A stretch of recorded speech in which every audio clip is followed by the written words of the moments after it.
بہت بڑی جنگ ہونے جا رہی ہے، کوئی بہت بڑے جنگ و جدل کا میدان بننے جا رہا ہے۔ اور ہماری جی ڈی اے کے ایک اہم رہنما سے اس حوالے سے بات ہوئی تو انہوں نے ہمیں بتایا کہ رات کو جو ہے ان کی اعلیٰ پولیس حکام سے جو ہے ملاقات ہوئی تھی، اور اس ملاقات میں ہم نے ان سے یہ کہا تھا کہ ہم پرامن مظاہرہ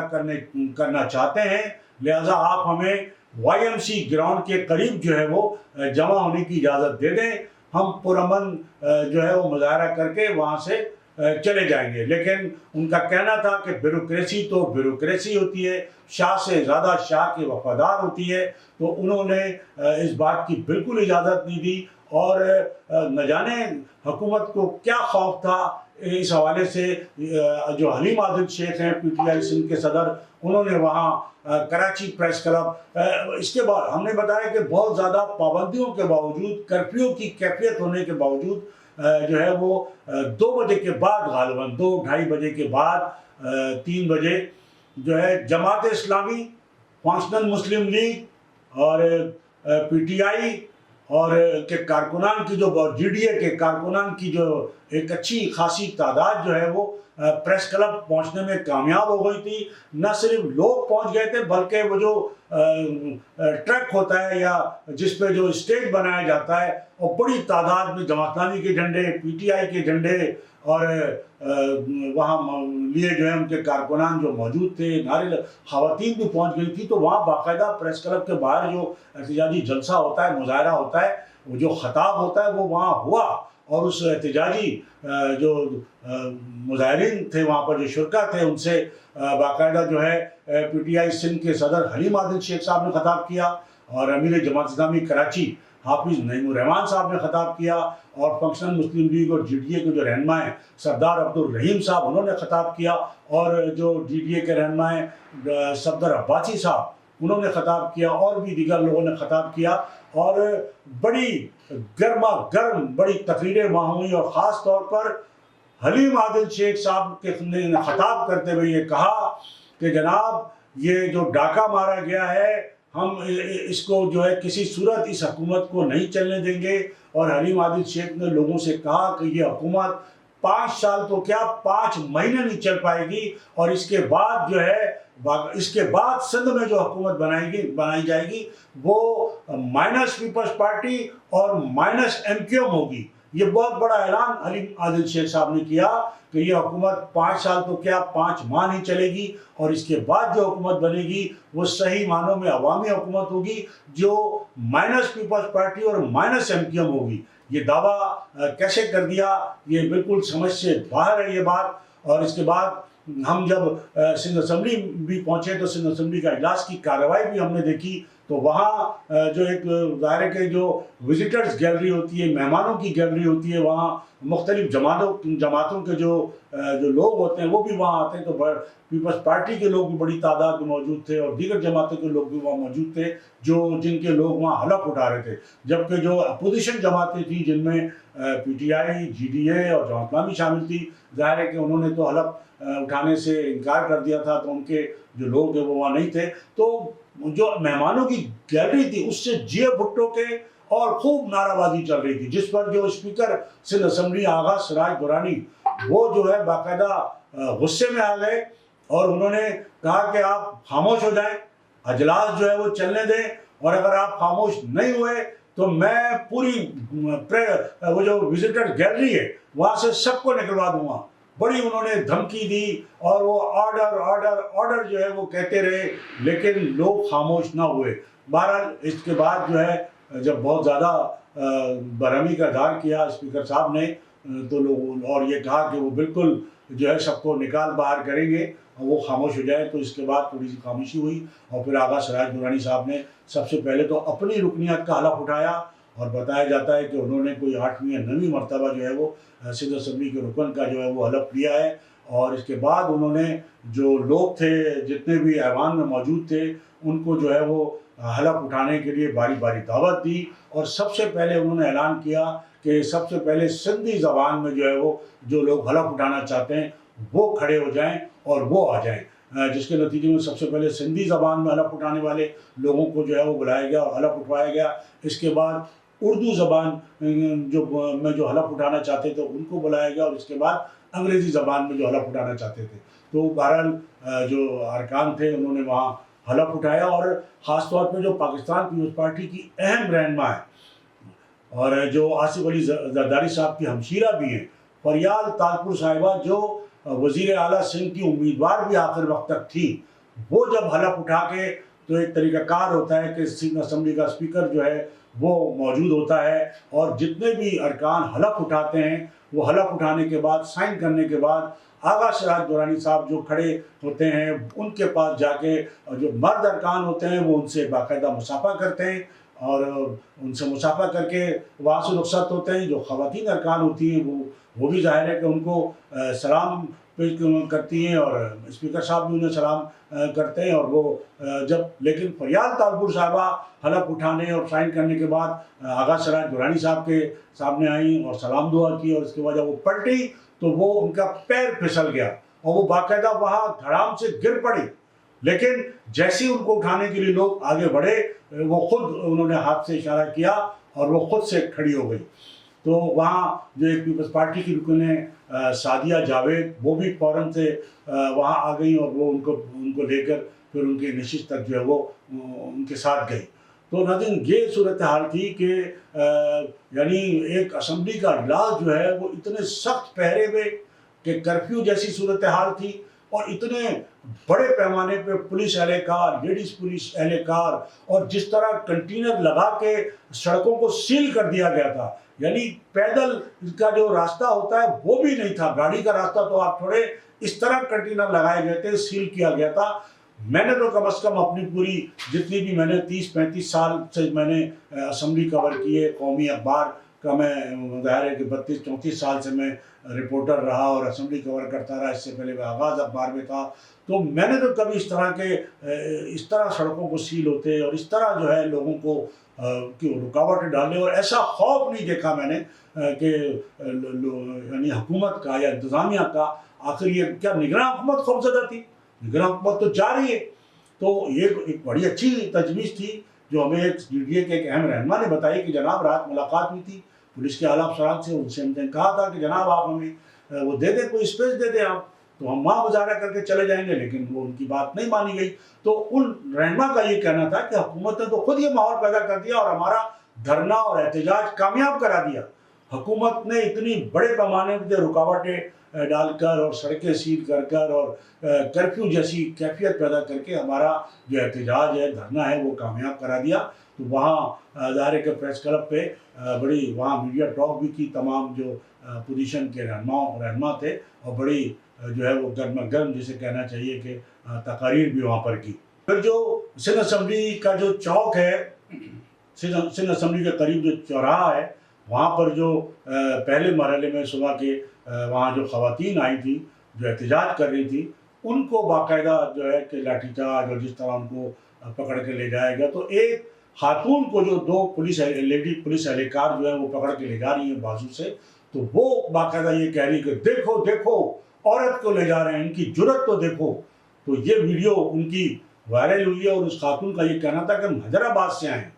بہت بڑی بات تھی کہ وہ خاتون یا جو بھی خواتین تھی وہ حیدرآباد سے سندھ اسمبلی تک پہنچ گئی تھی. تو تمام تر رکاوٹوں کے باوجود، اور پھر دائرے کے جو دیگر جو DDA اور جو PTI اور جو جماعت اسلامی کے جو بہت بڑے تعداد میں کارکنان تھے، وہ پریس کلب تک بھی پہنچ گئے تھے، اور وہاں باقاعدہ مظاہرہ بھی ہوا، خطاب بھی ہوا، سب کچھ ہوا. تو انتظامیہ تو بہرحال تمام تر رکاوٹیں ڈالنے کے باوجود بھی جو ہے وہ ناکام نظر آئی. اور یہ ضرور ہوا کہ ایک جمہوری حکومت بننے جا رہی ہے، جو کہتے ہیں کہ ایک نیا جمہوری دور شروع ہونے جا رہا ہے. لیکن ایک نیا جمہوری دور جو ہے وہ انتہائی ایک آمرانہ انداز میں جو ہے شروع کیا گیا، جس پر جمہوری لوگوں نے جو ایوان میں ووٹ لے کر آئے تھے ان کی جانب سے اس پر کوئی آواز تو کیا، اس پر کوئی تبصرہ بھی نہیں کیا گیا، بلکہ یہ کہا گیا کہ جو لوگ احتجاج کر رہے تھے ان کا تو ووٹ بینک ہی نہیں ہے، ان کا تو کوئی ووٹ ہی نہیں ہے. تو بہرحال ووٹ ہو نہ ہو اور ووٹ بینک ہو نہ ہو، لیکن بہرحال انہوں نے الیکشن میں حصہ لیا تھا. ایک حکومت ہوتی ہے, ایک اپوزیشن ہوتی ہے. اگر اپوزیشن جماعتوں نے کسی احتجاج کا اعلان کیا تھا تو اگر آپ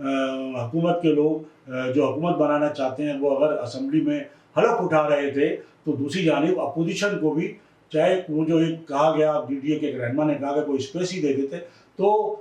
دونوں یہ ہونا تو یہی چاہیے کہ جہاں حکومت کے لوگ جو ہے وہ اپنا حلف اٹھا رہے ہیں, کام کر رہے ہیں, تو اسپیس اپوزیشن کو بھی ملنا چاہیے. ان کو احتجاج کا پورا حق جو ہے وہ ملنا چاہیے پرامن انداز میں, اور اس کو ظاہر ہے کہ اس میں کسی قسم کی کوئی گڑبڑ نہ ہو, کوئی کسی قسم کی بدامنی نہ ہو. اس کے لیے جو ہے وہ انتظامیہ کو انتظامات کرنے چاہیے, لیکن احتجاج کا ضرور موقع دینا چاہیے. اسمبلی کے اجلاس کے دوران یا اس کے بعد جب وقفہ ہوا یا اختتام پر ایک یہ بھی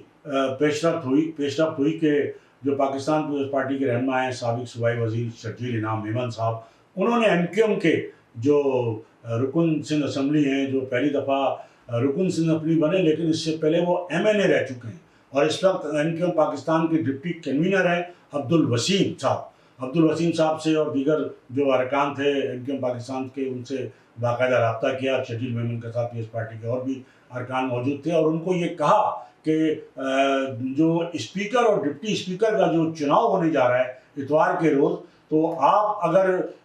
بلا مقابلہ ہم چاہتے ہیں کہ وہ چناؤ ہو جائے, لہذا آپ جو ہے ہمارے امیدواروں کی حمایت کر دیں, تاکہ آپ نے جیتنا تو ہے نہیں تو آپ کم از کم حمایت کر دیں گے تو وہ بلا مقابلہ منتخب ہو جائیں گے, تو ہم اس طرح ہم آپ کو ساتھ لے کے چلنا چاہتے ہیں. یہ شرجیل انعام میمن صاحب کا کہنا تھا, جس پر عبدالوسیم صاحب جو ایم کیو ایم پاکستان کے ڈپٹی کنوینر بھی ہیں, اور غالباً جو اسمبلی نئی بن رہی ہے اس میں وہ توقع ہے کہ وہ ایم کیو ایم پاکستان کی جو پارلیمانی پارٹی ہے اس کے بھی وہ لیڈر ہوں, چونکہ وہ اپنی پارٹی کے ڈپٹی کنوینر بھی ہیں اور پہلے ایم این اے رہ چکے ہیں, سینئر رہنما ہیں. تو ان کا یہ کہنا تھا کہ ٹھیک ہے, ہم جو ہے وہ ظاہر اپنی پارٹی میں اپنی رابطہ کمیٹی میں رکھیں گے اس بات کو, پھر جو بھی فیصلہ رابطہ کمیٹی کرے گی تو اس کے بعد آپ کو اس کا جواب دے دیا جائے گا. اور یہ بھی بتایا جاتا ہے ناظرین کہ ایم کیو ایم حقیقی کی جانب سے بھی جو ہے وہ الیکشن میں دھاندلیوں کے خلاف احتجاج کیا گیا ہفتے کے روز. وہ بھی پریس کلب آئے اور انہوں نے اپنا احتجاج ریکارڈ کرایا. دوسری جانب یہ بھی کہا جا رہا ہے کہ جے یو آئی کے رہنما جو ہیں راشد سومرو صاحب, ایک طرف یہ کہا گیا کہ وہ پریس کلب پہنچ نہیں سکے اور انہیں راستے میں روک لیا گیا, انہوں نے وہیں دھرنا دے دیا. لیکن جب G D A, P T I اور جماعت اسلامی کے لوگ اور رہنما اتنی بڑی تعداد میں پہنچ گئے تھے تو ظاہر ہے کہ ان کے پہنچنے میں بھی کوئی, جب وہ پہنچ سکتے تھے تو وہ کیوں نہیں پہنچے. تو یہ بھی ایک تاثر ہوا کہ شاید یہ جو اپوزیشن جماعتیں ہیں وہ شاید جو ایک تقسیم ہے اس حوالے سے, اور چونکہ وہ پبلسٹی یا وہ جو انہیں ایک وہ ملنی چاہیے تھی ایک میڈیا پر کوریج, جو وہاں شاید نہ مل پاتی پریس کلب میں, چونکہ وہاں P T I, Jamaat Islami اور جے ڈی اے کے لوگ تھے, تو راشد سومرو صاحب نے شاید الگ سے جو ہے وہیں پہ دھرنا دے دیا تاکہ ان کو وہاں جو ہے وہ الگ سے کوریج ملے. تو بہرحال